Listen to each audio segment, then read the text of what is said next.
The desert of Arabia.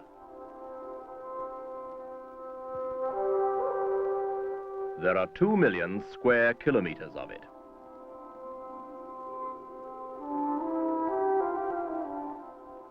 As hot as the sting of the scorpion,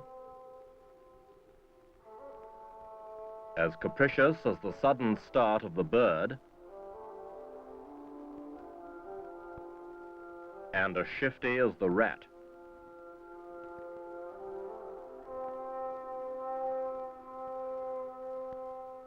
A bush with branches like wire may find enough moisture to grow and even flower. But this pitiless desert will kill a man who doesn't take water with him.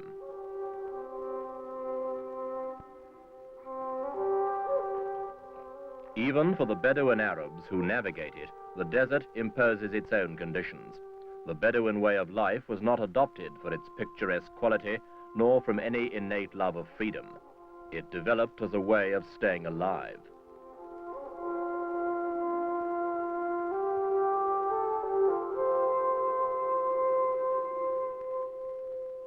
It teaches men to accept fate and to go their own way. It teaches them to trust their animals, to be content with little, to tread carefully, and to be wary of strangers. And yet this vast, stifling country attracts 500,000 strangers every year. In this issue, Echo looks at a mysterious, contradictory nation, Saudi Arabia.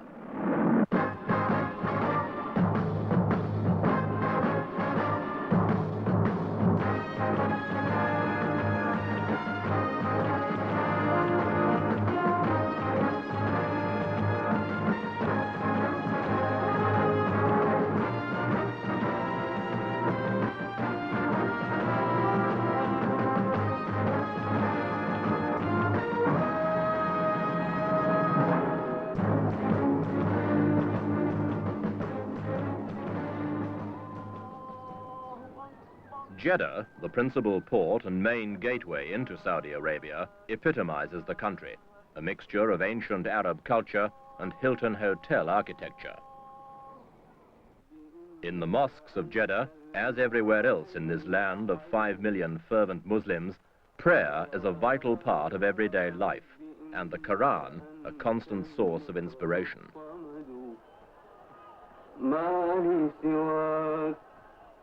For of all the Muslim religion's 700 million adherents, none keep the faith more strictly than the Saudi Arabians.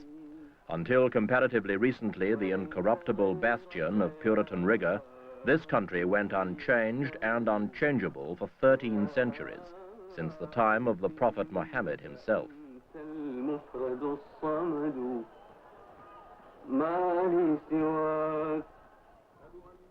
But if it looks to the heavens for spiritual riches, it looks now to the earth for its economic wealth.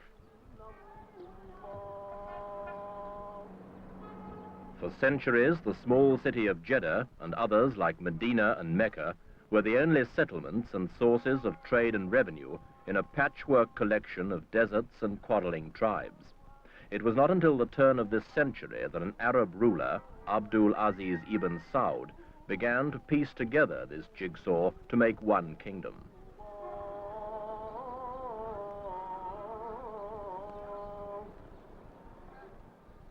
Jeddah, now a bustling seaport on the Red Sea, first grew rich as a marketplace for Arab spices, perfumes, and ivory. Today it's still a trading post, but its wealth stems from travelers, not spices, and not from ivory, but oil. Together they have brought Saudi Arabia the riches of the world. Every street has its money changer. And every street corner has its bank.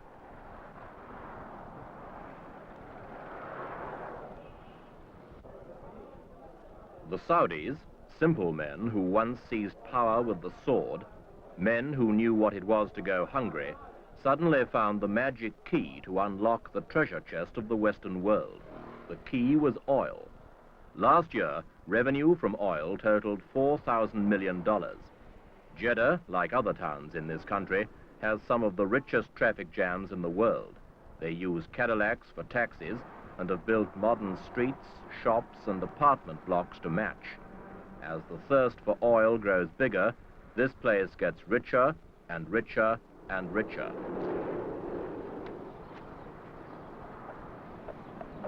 Such incredible wealth has fundamentally changed this once dusty little town and its people.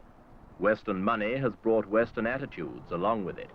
In a generation, a new society has been created and Bedouins have become businessmen. Sheikh Ashmawi's family once sold camels. He's in computers. Our company has started in 1948 and we have many connections with world-famous companies and with vast communications.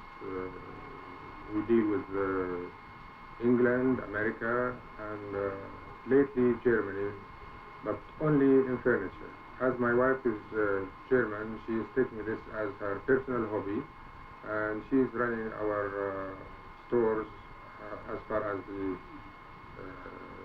furniture is concerned. She does the buying, and she is completely responsible for this aspect of our business.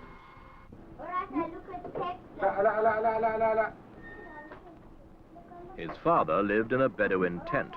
Sheikh Ashmawi lives in a gorgeously equipped luxury apartment on the coast outside Jeddah. Saudi Arabia's fortune has changed his life and his outlook. His daughter speaks English. His wife succeeds in what was a strictly masculine society. And his son will inherit a complex international business.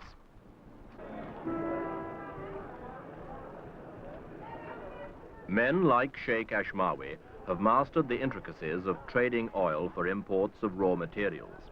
These are needed for a rapidly expanding development program intended to update the living standards of 5 million Saudis. To make it work, they need to import even the labor. Several 100,000 Yemenis provide the muscle for the new Saudi Arabian economy. Oil provides the capital.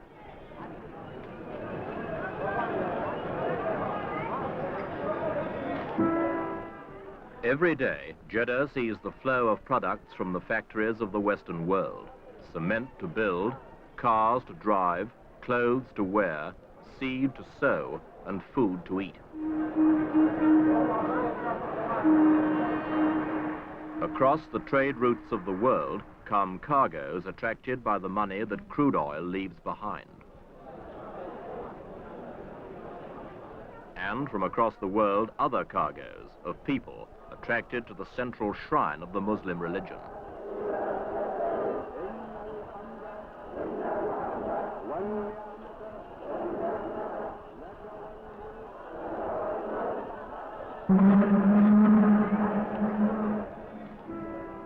More than 500,000 people come to Saudi Arabia every year in fulfillment of their sacred duty to make the pilgrimage to Mecca at least once in their lifetimes. To the place where 700 million Muslims direct their thoughts, these 500,000 now direct their feet.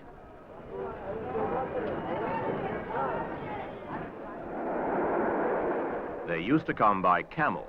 Now they come by comet. Jeddah Airport, where the temperature is 120 in the shade. To land here is to be hit by a suffocating blast of heat, but to land here is also to be cleansed. From French Africa, Guinea, Afghanistan, Algeria, Malaya, India, Bulgaria, Yugoslavia, Czechoslovakia, and Spain. Journeys that once took weeks now take hours. Once a year, they make the pilgrimage, the Hajj, to keep faith with Muhammad.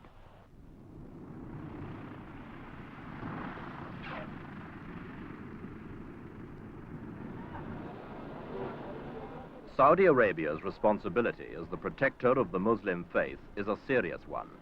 A separate ministry of pilgrimage has been created to supervise the smooth running of the Hajj and the welfare not only of the 500,000 who make the trek from overseas, but also the other 500,000 who make the journey from within Saudi Arabia itself.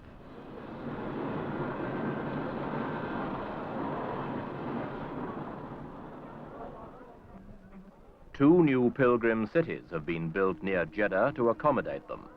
Fleets of buses are provided to take them the 50 miles to Mecca, and new roads, built by British and Italian engineers, have been laid down to smooth the journey.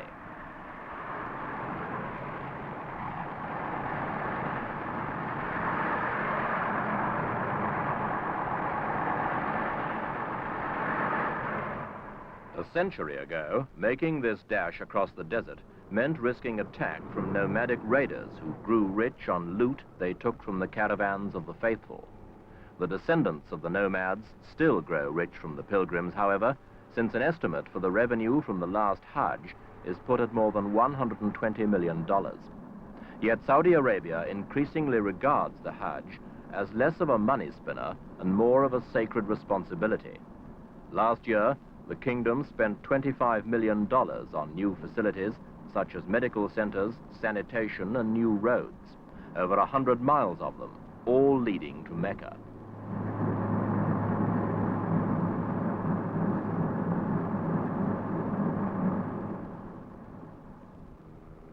Fittingly, it is on the road to Mecca that the two major influences on the kingdom of Saudi Arabia cut across one another.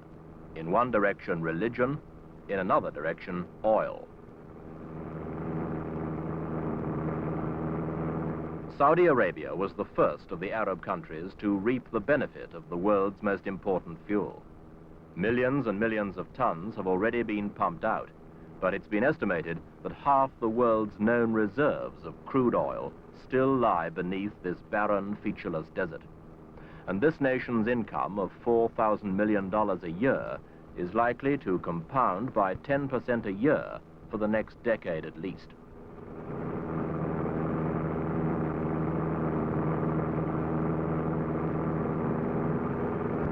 The gigantic Ghawar oil field alone, which is 255 kilometers long and 20 kilometers wide, contains more oil than all the wells in the United States.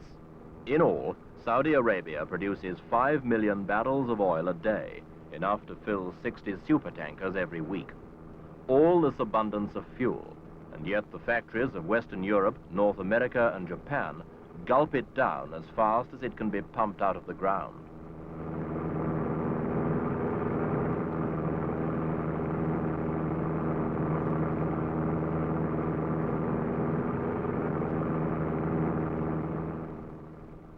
Saudi Arabia, just a dot on the map, has the best part of the industrial world tied to it because of the need for more and more oil. Tankers as big as blocks of flats queue up to carry it away, and the industrial nations queue up to pay for it. By 1980, Saudi Arabia will be producing half of all the oil they will need. It is the giant of the oil world, growing bigger and more important as other oil sources slowly run dry. And that means more money, more power, and more influence on the affairs of our time.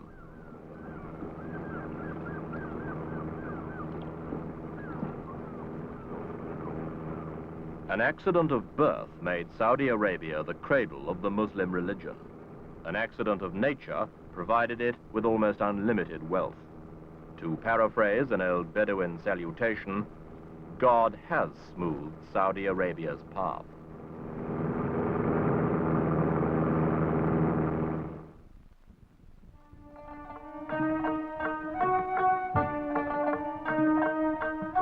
Without a volume of statistics to prove it, it's sometimes difficult to believe that Saudi Arabia is one of the most richly endowed countries on earth. Bedouin tribesmen embarking on the long trek to Mecca pursue an existence which differs little from the pattern their forefathers followed 2,000 years ago.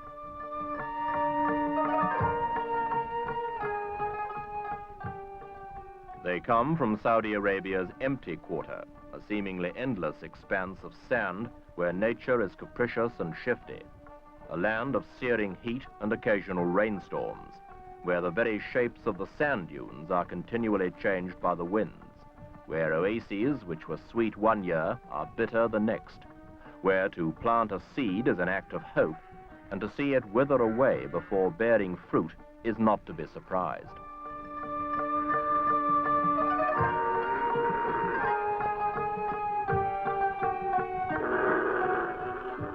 The desert is dangerous and thereby creates a camaraderie which transcends any division of tribe or nation. The desert can kill a man, but another man might save his life. Therefore, the hospitality of these nomads is profuse and unlimited.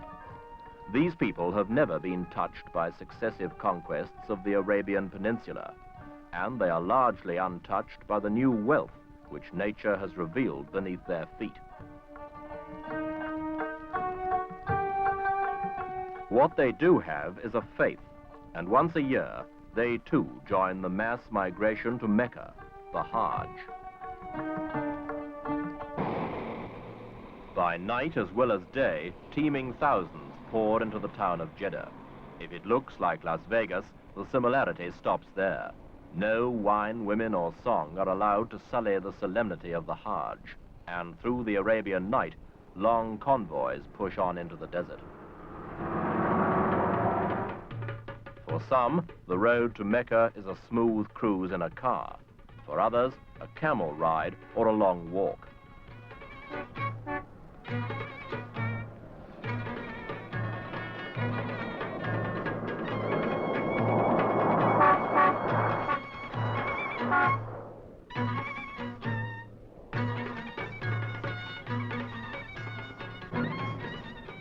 What they have in common is a deep-rooted urge to answer the call of Mecca at least once in their lives.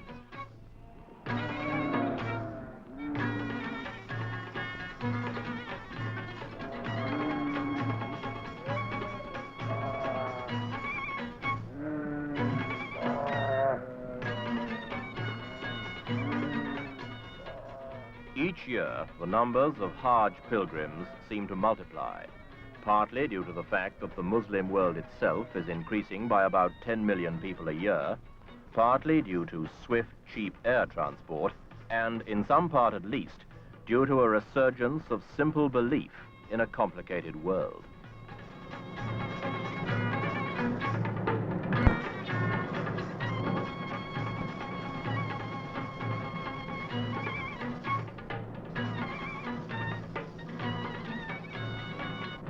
In this wild country, the immovable, in the form of the Muslim faith, meets the irresistible, in the form of 20th century change. But it seems to make little impression on the old.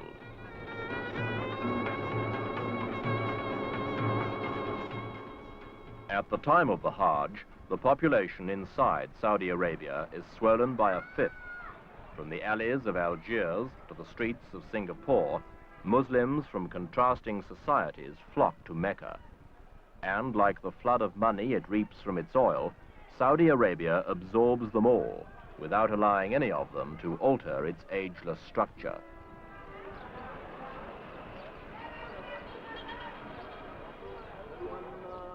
At the gates of Mecca stands the tented city. Here on the plain of Arafat, the pilgrimage of the Hajj reaches its climax. From here, the ritual begins.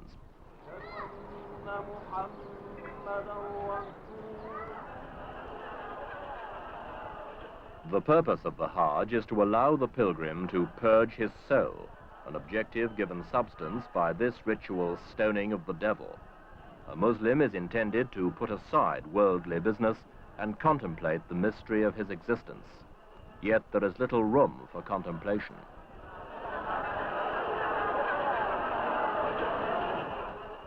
At the core of this sacred edifice, the sheer weight of numbers makes it difficult to sustain the basic simplicity of the pilgrimage to Mecca. What was once an opportunity for a man to ponder the marvel of Muhammad's teachings, which began here and now influences 1/5 of the world, has taken on the appearance of a gigantic package tour.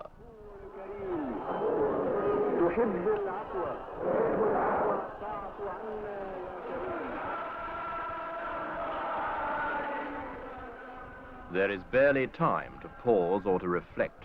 Those who travel thousands of miles to gaze at the shrine the black-draped Kaaba, the house of Allah, do so in the company of 300,000 others.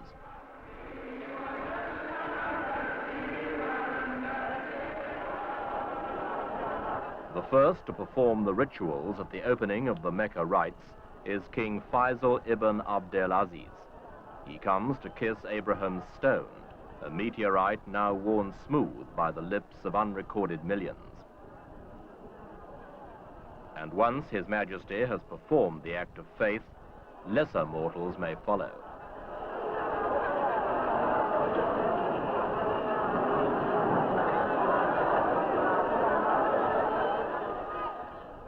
From this moment, 1 million more pilgrims, some here, some still wending their way, will obey the ancient precepts of the Hajj, all minutely described and all to be rigidly observed.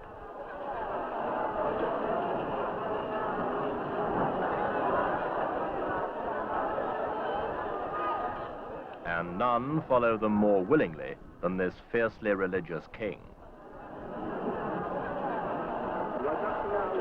After observance of the ritual, the prayers, and the vows of obedience to the scripture of the Prophet Muhammad as written in the Quran, comes the final act, 7 circuits on foot around the Kaaba itself.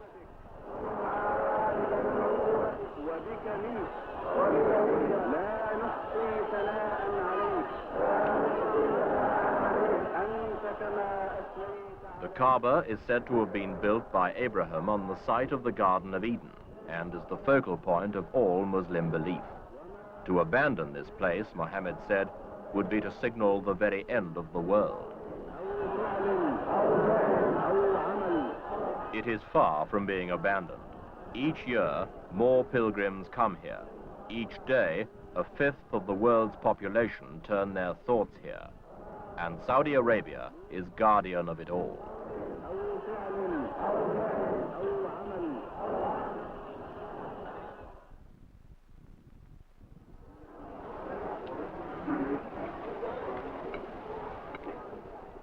Saudi Arabia and its ruler, King Faisal, rightly regard themselves as the stewards of the Muslim faith. Yet the annual pilgrimage of Muslims, the Hajj, serves more than simply a religious purpose for king and kingdom. It serves as a reminder that Saudi Arabia is a potent force in the Arab world and beyond. Faisal, a 64-year-old monarch who assumed the throne 9 years ago, is firmly anti-communist.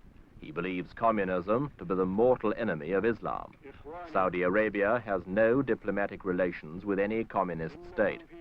The Russians seem equally eager to label Islam a tool for class oppression, despite there being 30 million Muslims within the Soviet Union.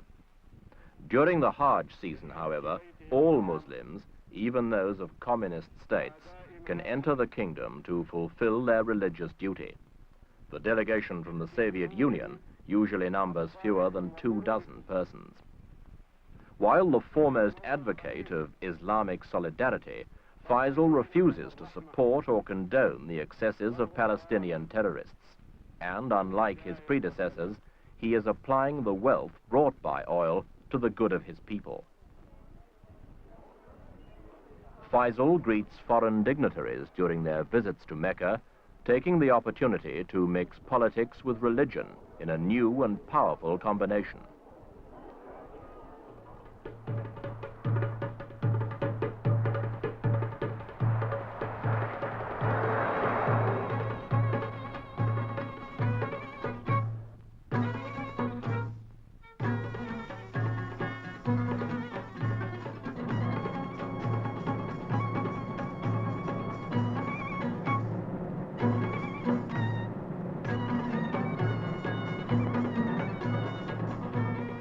Religion provides Saudi Arabia with its heart, but oil provides it with the muscle.